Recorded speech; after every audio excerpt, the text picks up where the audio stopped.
കേരള സർക്കാരിൻ്റെ സ്വപ്ന പദ്ധതിയായ കോഴിക്കോട് വയനാട് തുരങ്കപാത യാഥാർത്ഥ്യമാവുമ്പോൾ മലയിറങ്ങേണ്ടി വരുന്നത് 54 വർഷമായി കാടും മലയും കാട്ടുമൃഗങ്ങളുമായി ജീവിച്ചു വന്ന ജോസേട്ടനും കുടുംബവുമാണ്. നമുക്ക് അവരുടെ വിശേഷങ്ങൾ അറിയാം. ജോസേട്ടൻ മലയിറങ്ങുകയാണ്. അതിനു മുന്നേ നമുക്കൊന്ന് മല കയറിയാലോ?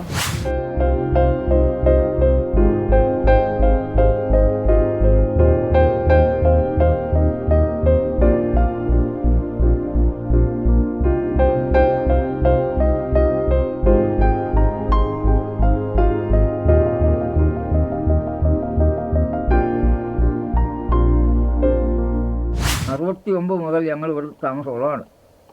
അന്നും ഉണ്ട് ആന. ആ കാലം മുതൽ ഞങ്ങൾക്ക് ഇന്ന് വരെ ആനയുടെ കൂടെയാണ് ഞങ്ങൾക്ക് ഉള്ളത്. പിന്നെ ഇതിനെ വിട്ടുപോകാൻ ഞങ്ങൾക്കൊരു ബുദ്ധിമുട്ടുണ്ട്. കാരണം അത് ഇതുവരെ ഞങ്ങൾക്ക് ദ്രോഹമൊന്നും ചെയ്തിട്ടില്ല.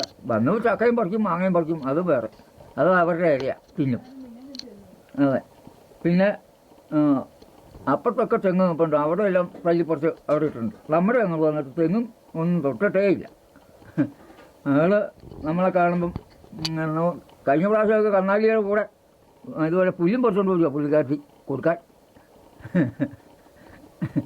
അങ്ങനെയൊക്കെ കൊണ്ടു നടക്കുന്ന ജന്തുവാണ്. ഞാനിപ്പോൾ ഈ എവിടെ എന്നാ കന്നാലിയെ വിളിക്കണമെങ്കിലും ആ പ്രദേശം ഉണ്ടെങ്കിൽ അവിടെ ഉണ്ടാവും, വരും, അവിടെ എത്തും. എങ്ങനെയായാലും നമുക്കറിയാം, എൻ്റെ സൗണ്ട് കേട്ടാൽ മതി അവൾ എത്തിപ്പെടും. അങ്ങനെ കൊണ്ടു നടക്കുന്ന ഓരോ ജന്തുവുണ്ട്. അതിനെ വിട്ടു മാറാനാണ് ഒരു ബുദ്ധിമുട്ടുള്ളത്. ടൗണിലേക്ക്, വലിയ ടൗണിലേക്കില്ല, എന്നാലും ഉച്ച സൗകര്യമുള്ള പ്രദേശത്തൊക്കെ ഞങ്ങൾ നോക്കുന്നുള്ളൂ. പിന്നെ ഇടയ്ക്ക് പള്ളിയിലൊന്ന് പോകണം.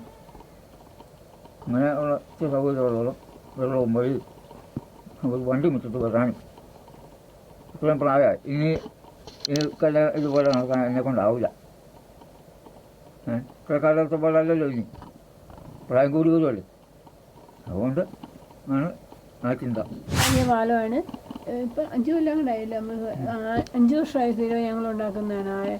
ആരും നിങ്ങൾക്ക് ആവശ്യമെന്ന് പറഞ്ഞാൽ ആരും ഞങ്ങളുടെ കൂട്ടത്തിൽ കൂടിയല്ല. ഞങ്ങൾ പണിക്കാരെ കൂട്ടി ഉണ്ടാക്കും. 2-3 ദിവസം എടുത്ത് പണി ചെയ്യാൻ സാധിക്കും. അവർക്ക് കൂലി കൊടുക്കണം.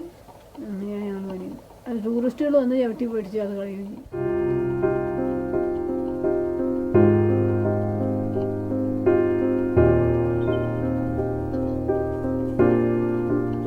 മാർച്ച് മാസം തുടങ്ങുന്നതോടെ ഇനിയിപ്പോൾ സ്വർഗ്ഗക്കുന്നിൻ്റെ രൂപമൊക്കെ മാറാൻ പോവുകയാണ്.